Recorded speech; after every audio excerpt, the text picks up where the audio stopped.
Hello, everybody.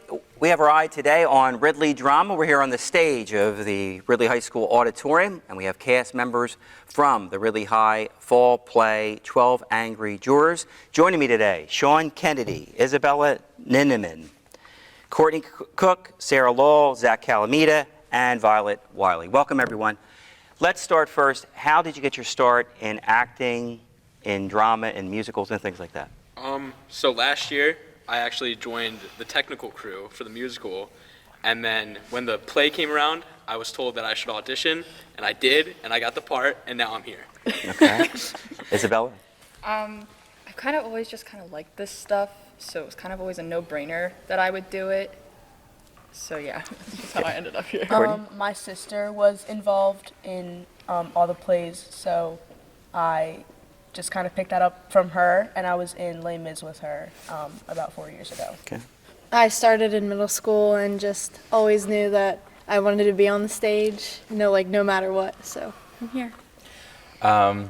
In elementary school, I actually was in some of the shows, and then, I don't know, it's always just been with me, but last year I did stage crew for both of the shows, but I thought I'd go back on the stage this year, and I did. Violet?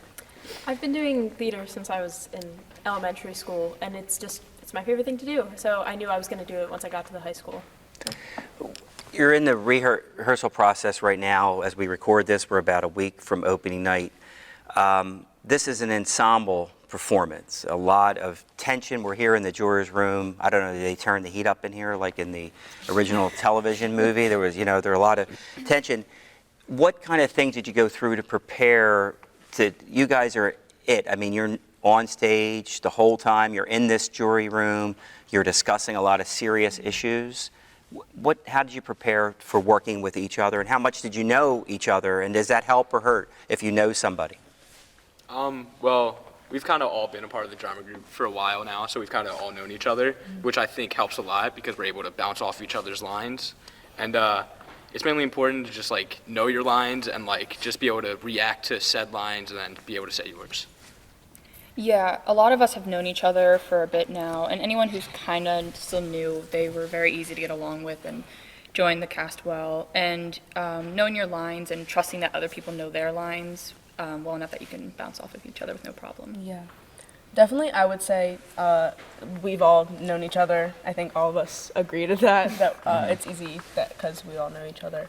But also, developing individual characters, so it's just not the same people talking. Mm-hmm. Yeah, going off of what Courtney said, individual characters, because if we all sit around a table and talk to each other, we'll all end up honestly sounding the same. Yeah. So having that one-on-one time with yourself and with Miss McGovern and developing your character and then bringing it into one space collectively really brings the story to life. And I think how we all know each other really helps because we're comfortable with each other, and I think we all know who each other are, so it's we can be mean to each other and we can be, you know what I mean, on stage, and it's no hard feelings because we know who we are. My favorite part about this entire process is that since we know each other so well, once we get past learning lines and knowing our blocking, we are comfortable with each other enough and trust each other enough to add our own little small moments in the plays between two actors or whatever, and it makes the show our own. Yeah. How does this differ from 12 Angry Men that starred Henry Fonda, the television play? What are the audiences that come, what are they going to see that's a little bit different from 12 Angry Men, the original? Mainly the gender barrier is broken down in this play, and also that show was set in the 1950s, whereas we kind of put a modern spin on this, so yeah. Yeah, I'd say the same thing about how it's now modernized, we've modernized it. And kind of the dynamics between the characters, since there's men and women on the jury, and how each character fits and they interact with each other, that's quite different now. Yeah, basically what both of them said, the gender roles that are being placed and how we modernize it. And since some of our key characters are women and a lot of our other key characters are men, it's really interesting of that dynamic between the two, even if there is some dangerous things that go on in play between men and women, but it's really interesting to see that different kind of perspective.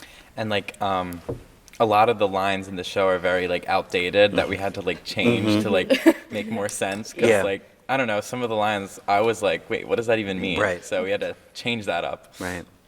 So in addition to breaking the gender barrier, also, not all of us are white, too, which right. is, it's a majority white cast, but still, we're more diverse in that aspect, which wouldn't be possible if we said it in the 50s.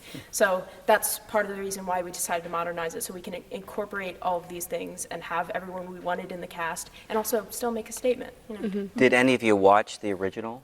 Yeah. I do. Yeah. To get, just get a feel of what it was about? Yeah. When do you know in the process that you've nailed your character? Closing night, probably. I think after the final applause, you're like, all right, it's over. I think I did a decent job, enough. So yeah. Yeah, I'd say the same thing. And also when you feel like you don't have to really try to be that character, you just kind of know what they would do and what they would say. Yeah. Like, it's just kind of a like Isabel said, like, when it's just a natural thing to come and perform as this character.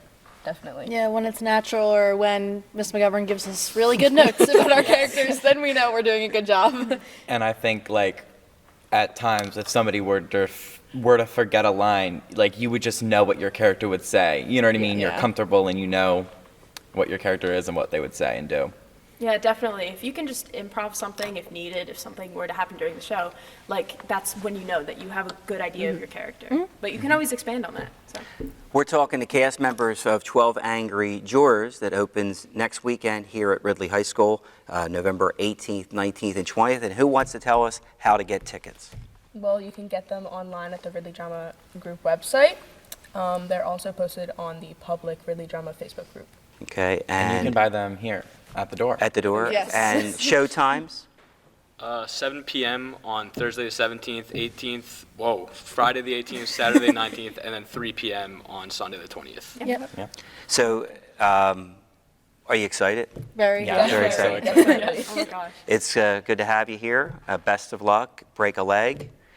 Ridley Drama's fall production is 12 Angry Jurors. It opens next Thursday, November 17th, right here on the stage of Ridley High School. Check out the drama website for tickets, or you can get tickets at the door. And thanks for joining us for another edition of Eye On.